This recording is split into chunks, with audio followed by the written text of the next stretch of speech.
आज बच्चों हम लोग क्लास 10th का चैप्टर 2 का एक्सरसाइज 2.2 का प्रश्न संख्या 2 हल करेंगे। प्रश्न संख्या 2 में आपको शून्यकों का योग और शून्यकों का गुणनफल दिया हुआ है और उसकी सहायता से आपको द्विघात बहुपद ज्ञात करना है। ठीक है ना, मतलब इसका कहने का अर्थ ये है कि वह कौन सा द्विघात बहुपद है जिसके शून्यकों का योग 1/4 होगा और शून्यकों का गुणनफल -1 होगा। ठीक है ना, और वही आपको द्विघात बहुपद ज्ञात करना है। ठीक है, तो आपको पता होना चाहिए कि किसी भी द्विघात बहुपद का जो व्यापक रूप होता है बच्चों वो ax² + bx + c होता है, जहाँ पे a does not equal to 0 होता है। ठीक है ना, तो हम लोग मान लेते हैं बच्चों कि माना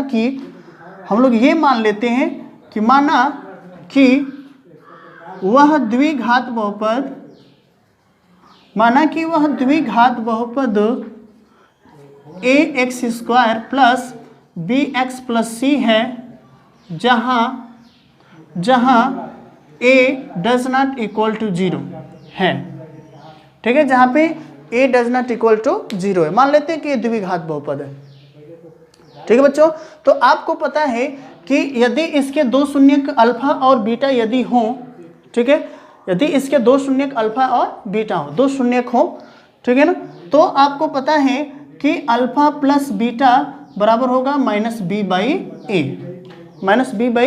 होता है। ठीक है बच्चों, तो यहाँ पे यदि मैं b/a लिखूं, अल्फा प्लस बीटा शून्यकों का योगफल बराबर -b/a बराबर आपको दिया हुआ है बच्चों 1/4, यहाँ पे 1/4 आप लिख लें। ठीक है, आ रहा समझ में। उसके बाद शून्यकों का गुणनफल आपको अल्फा इंटू बीटा बराबर आपको दिया हुआ है ऋण 1। ठीक है, ऋण 1, और आपको पता है बच्चों, रुकिए यहाँ फॉर्मूला लिख लेते हैं कि अल्फा इंटू बीटा बराबर आपको होता है बच्चों c/a, और c/a का वैल्यू आपको दिया हुआ है -1। फिर एक बार और ध्यान दीजिए, आपको द्विघात बहुपद ज्ञात करना है जिसका शून्यकों का योगफल 1/4 और शून्यकों का गुणनफल जो है -1 है। ठीक है, वह कौन सा द्विघात बहुपद है जिसका योग 1/4 और गुणनफल -1 है। तो मान लेते हैं कि माना कि वह द्विघात बहुपद जो है ax² + bx + c है। ठीक है, जहाँ पे a does not equal to 0 है। a b c इसमें वास्तविक संख्या है, ध्यान देना है आपको। ठीक है, तो आपको जो दिया हुआ है कि चूंकि ये यहाँ पे लिख सकते हैं आप लोग, चूंकि ये आपका अल्फा प्लस बीटा बराबर -b/a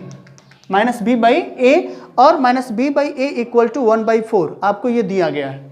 ठीक है, इसके स्थान पे हम लोग लिख सकते हैं। उसके बाद फिर शून्यकों का गुणनफल -1 देखिए, अर्थात चूंकि alpha into beta equal to c/a, तो c/a इक्वल टू आपका दे दिया है -1।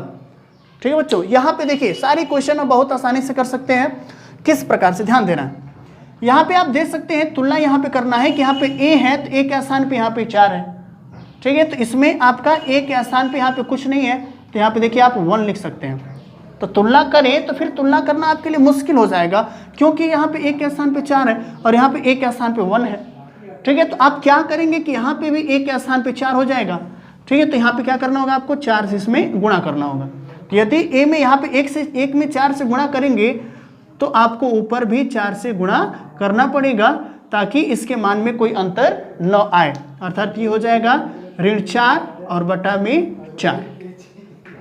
ठीक है, अब आप तुलना कर सकते हो बच्चों, यहाँ पे अब आप तुलना कर लें। तुलना करेंगे तो a बराबर क्या मिलेगा, यहाँ पे ध्यान दीजिएगा, यहाँ पे a है, ठीक है, a के स्थान पे 4 और यहाँ भी a के स्थान पे 4, इसका मतलब कि a बराबर बच्चों आ जाएगा 4। ठीक है, उसके बाद फिर पुनः b बराबर ध्यान देना है आपको, यहाँ पे माइनस है। ठीक है, तो इसमें माइनस आपका नहीं है। ठीक है ना, तो आप एक काम करें, अगर मैं यहाँ पे माइनस लिख दूं और अंदर भी ब्रैकेट लगा के मैं माइनस लिख दूं, ठीक है, तो माइनस आपका प्लस, पहले 1 था तो अभी तो 1 ही उसका वैल्यू है, क्योंकि माइनस है और माइनस ही है, माइनस प्लस, क्योंकि हमें तुलना करना है b के लिए, तो माइनस, तो यहाँ भी माइनस, तो b के स्थान पे क्या है -1, तो यहाँ पे लिखेंगे -1।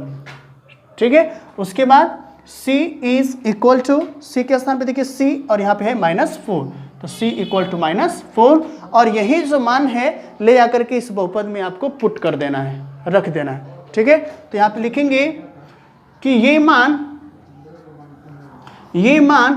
ax² plus bx plus c में रखने पर, ठीक है, रखेंगे बच्चों हम लोग। तो देखिए a के स्थान पे ये a है, ठीक है, अर्थात a के स्थान पे a का वैल्यू यहाँ पे 4 है, 4x² हो जाएगा और धन b के स्थान पे -1 तो -1 इंटू x है और प्लस c के स्थान पे हम लोग -4 रखेंगे। ठीक है, अर्थात यहाँ पे 4x² प्लस माइनस माइनस यहाँ पे x हो जाएगा और फिर प्लस माइनस माइनस और यहाँ पे हो जाएगा 4। ठीक है, अतः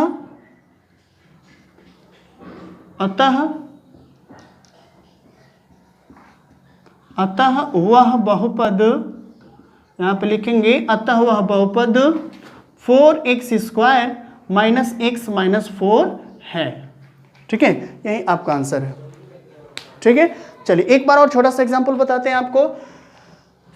देखिए करना क्या है आपको, इसे मान लेते हैं एक और आपको एग्जांपल बताते हैं। सपोज दैट, या क्वेश्चन ही बता देते हैं आपको, इसमें से क्वेश्चन सेकंड देखिए, क्वेश्चन नंबर सेकंड को सॉल्व करते हैं। तो शून्यकों का जो योगफल है बच्चों वो दिया हुआ है √2, ठीक है, और शून्यकों का गुणनफल जो दिया हुआ है 1/3। ठीक है, शॉर्टकट में बताते हैं। तो ये बताओ बच्चों, शून्यकों का जो योग है, ठीक है, अल्फा प्लस बीटा बराबर -b/a। तुरंत आप लिखेंगे, मान लेंगे कि वह द्विघात बहुपद ax² plus bx plus c है। ठीक है, तो यहाँ पे अल्फा प्लस बीटा अर्थात शून्यकों का योग का फॉर्मूला -b/a। ठीक है, और इक्वल टू आपको दिया गया है √2 और c/a इक्वल टू गुणनफल आपको 1/3। तो उसमें मैंने जो बताया था आपको कि a का गुणांक उसमें 4 था, नीचे वहाँ पे 1 था, तो क्या करें कि वहाँ भी 4 बन जाए, ऐसा आपको बताया गया था। तो वैसे यहाँ पे a के स्थान पे 3 है और यहाँ पे a के स्थान पे यहाँ पे 1 है, तो क्या करें कि यहाँ पे भी a के स्थान पे 3 बन जाए। ठीक है, ताकि आपके लिए तुलना करना आसान हो जाए। यहाँ पे आप 3 से मल्टीप्लाई कर दें, जब इसमें आप 3 से मल्टीप्लाई करेंगे तो ऊपर भी 3 से आपको मल्टीप्लाई करना होगा। तो ये बन जाएगा 3√2 और अपॉन 3, 3 बन जाए 3 और ये आपका 1/3। तो a b c से आप तुलना कर लीजिए। a इक्वल टू a के स्थान पे यहाँ पे 3, a के स्थान पे 3 हो गया। b के स्थान पे यहाँ पे माइनस, इसमें माइनस नहीं है तो माइनस लग जाएगा और b के स्थान पे हो जाएगा 3√2। ठीक है, उसके बाद c का वैल्यू यहाँ पे देखिए c के स्थान पे 1 है तो 1। अब बस यही ले जाकर के आपको ax² plus bx plus c में आपको ले जाकर रख देना। a के स्थान पे 3 तो ये बन गया 3x² प्लस b के स्थान पे -3√2 इंटू एक्स और प्लस c के स्थान पे 1। देखिए कितना आसान है। तो यहाँ पे 3x² plus minus minus 3√2x और प्लस 1, यही आंसर है आपका। ठीक है ना, तो बाकी क्वेश्चन भी आप ऐसे ही कर लेंगे, बहुत आसान है, कुछ नहीं है।